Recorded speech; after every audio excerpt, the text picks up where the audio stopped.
நபி ஸல்லல்லாஹு அலைஹி வஸல்லம் சொன்னாங்க, இதஸ்தைகத அஹதுக்கும் மின் மனாமிஹி ஃபல்யஸ்தன்சிர் ஸலாசன்.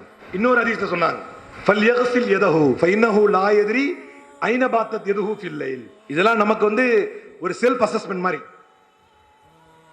இவ்வளவு பெரிய உலக புரட்சி, எளிமையா வாழ்ந்தாரு, கஷ்டப்பட்டு வாழ்ந்தார், எவ்வளவு பெரிய இடங்களுக்கு போனார், போர்களை புரிந்தார், உயிரை கொடுத்தார், தோழர்களை இழந்தார், கஷ்டத்தில் இருந்தார், பெரிய பெரிய தியாகங்களை செய்தார். அதெல்லாம் ஒரு பக்கம்.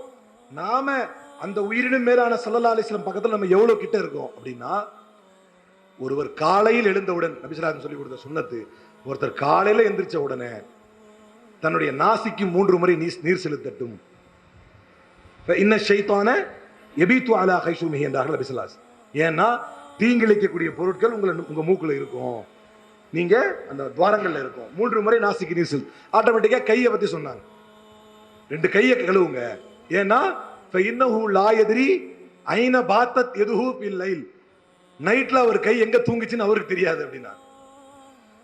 எவ்வளவு அழகான உன்னதமான சுன்னத்து, முன்மாதிரி. இதை நம்மில் எத்தனை பேர் பின்பற்றுகிறோம்? அவங்கவுங்க மனசுக்கு அவங்கவுங்க சாட்சி. யாரையும் கை தூக்க சொல்லி கேட்க போறதில்லை. அவங்கவுங்க மனசுக்கு அது சாட்சி.